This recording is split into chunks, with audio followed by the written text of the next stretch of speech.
नमस्कार, बहुत स्वागत है आपका एबी न्यूज में और मैं हूं आदित्य आपके साथ। जो खुद को बार बार कसौटी पर कसता है वो नई नई ऊंचाइयों को पार करता ही जाता है। ये बोल किसी और के नहीं बल्कि खुद पीएम नरेंद्र मोदी के हैं। जी हाँ, चाय बेचने से लेकर भारत के दिलों पर राज करने तक का सफर प्रधानमंत्री के लिए आसान तो नहीं था, लेकिन उनके जीवन में कुछ ऐसा किस्सा भी है जिससे लोग अनजान हैं। तो आइए आपको उन्हीं कुछ ऐसे किस्सों से रूबरू कराते हैं। नन्ही सी आंखों में सेना में जाने की ख्वाहिश को लिए चल दिए थे वो सफर पे, लेकिन ये वो सफर नहीं था जो मोदी जी को सेना में भर्ती की तरफ ले जाता। ये तो वो सफर था जिसमें उनके छोटे हाथों में चाय की केटली और पाँव में बस रफ्तार थी। गुजराती समझने वाले छोटे बच्चे ने ट्रेन में चाय बेचते बेचते हिंदी बोलना सीख ली। दिल में जुनून था कि कुछ बड़ा कर दिखाना है, लेकिन जेब खाली होने की वजह से उनकी ख्वाहिशों का गुल्लक भी हमेशा खाली ही रहा। लेकिन अपनी मेहनत और मन में जज्बा होने की वजह से उन्होंने वो मुकाम हासिल किया जो लाखों करोड़ों लोगों के लिए प्रेरणा है। जो आज तक देश में कोई नहीं कर पाया वो प्रधानमंत्री मोदी ने कर दिखाया। जी हाँ, लेकिन उनके जीवन की इतनी गाथाएं हैं जिससे कोई भी वाकिफ नहीं है। ऐसा ही एक किस्सा था जब मोदी जी ने सर्द हवाओं में पूरी रात गुजार दी पर किसी को भी उठाया नहीं।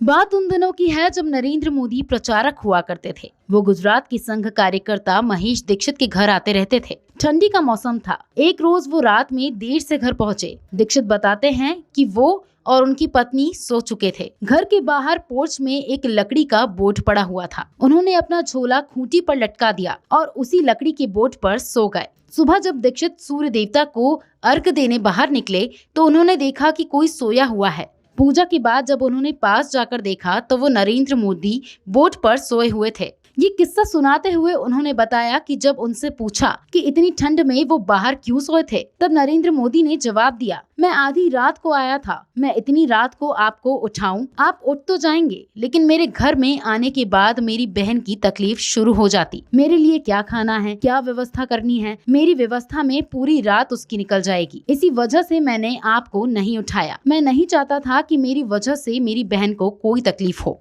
मोदी जी हमेशा से ही नर्म दिल इंसान रहे हैं। साथ ही उन्हें जो कुछ भी नसीब हो जाता वे उसी में खुश और संतुष्ट रहा करते। ठीक ऐसा ही एक किस्सा गुजरात के भाजपा के नेता ने सुनाया था जब प्रधानमंत्री को खाने में सिर्फ गुड़ और चना ही नसीब हुआ था।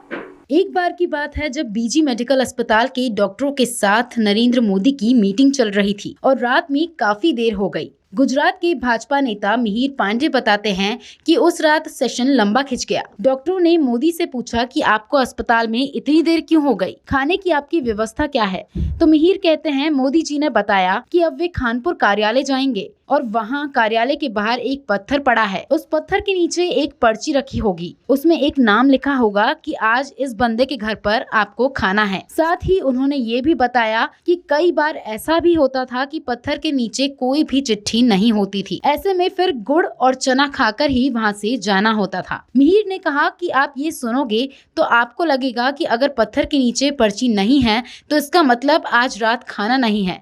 ये बात ही आपको परेशान कर देगी, लेकिन इतने सामान्य तरीके से इस बात को वही आदमी किसी को बता सकता है जिसके दिल में देश के लिए कुछ करने की इच्छा है। मोदी जी इतने सरल स्वभाव के हैं कि उन्हें जो कुछ भी मिलता वो उसी को अपना लिया करते। साथ ही उनका एक और किस्सा है जो शायद ही आपने कभी सुना होगा। 90 के दशक में संगठन के लिए काम करते समय मोदी बड़ी रैलियों में भी कभी मंच पर नहीं बैठा करते थे। चंडीगढ़ के भाजपा नेता गजेंद्र शर्मा बताते हैं कि बड़ी रैलियों के दौरान वो इस बात की पड़ताल किया करते थे कि इंचार्ज ने कितनी भीड़ जुटाई है। आमतौर पर वो पहले ही नोट कर लिया करते थे कि एक व्यक्ति कितने लोगों को लेकर आएगा। इसके बाद रैली के समय मोदी सभा स्थल में घूमते थे और ये चेक करते थे कि कौन कितने बंदे लाया। फिर अगली मीटिंग में वो पूछते थे कि क्यों भाई, आप तो बोल रहे थे कि 200 बंदे लाओगे और आदमी तो सिर्फ 5 आए थे। दूसरे से पूछते कि आपने 100 का वादा किया और 2 आदमी लेकर आए। इस तरह से उनका अप्रोच थोड़ा अलग था। शर्मा उस समय का एक दिलचस्प वाक्य सुनाते हुए कहते हैं कि 22 सेक्टर में रैली थी, मोदी भीड़ में घूम रहे थे। उन्होंने कुछ इस तरह से शॉल ओढ़ी थी कि चेहरा भी ढक लिया था। गजेंद्र शर्मा ने उन्हें गौर से देखा तो पहचान लिया। मैं उनके पास गया तो वह बोले, चुप रहो, किसी को पता नहीं चलना चाहिए कि मैं क्या कर रहा हूँ। तुम भी घूमो और देखो कि कितने आदमी आए हैं। इस तरह से वो रैलियों में सर्वे किया करते थे। कहते हैं कुछ पाने के लिए बस दिल में जज्बा होना चाहिए, बाकी मंजिल तो मिल ही जाती है। बड़ी ही मेहनत और लगन से मोदी जी हर काम किया करते थे। तो ये थी मोदी जी की कुछ बीते दिनों की बातें। अब बात करते हैं आज की। तो उन्होंने आज वो मुकाम हासिल कर लिया है जहां से उन्हें कोई नहीं गिरा सकता। साथ ही इस साल अपने जन्म दिवस पर उन्होंने देश को एक बड़ा ही तोहफा दिया है। प्रधानमंत्री नरेंद्र मोदी के जन्मदिन के मौके पर 17 सितंबर को मध्य प्रदेश के श्योपुर जिले के अंतर्गत आने वाले कूनो नेशनल पार्क में 8 चीतों को छोड़ा गया है, जिन्हें नामीबिया की राजधानी विंडहॉक से लाया गया है। सूत्रों के मुताबिक 16 सितंबर को विंडहॉक से 8 चीते, जिनमें 5 मादा और 3 नर शामिल हैं, ये सभी चार्टर्ड विमान के जरिए भारत लाए गए थे। ये पहले जयपुर लैंड हुए, उसके बाद इन्हें कूनो नेशनल पार्क में छोड़ा गया।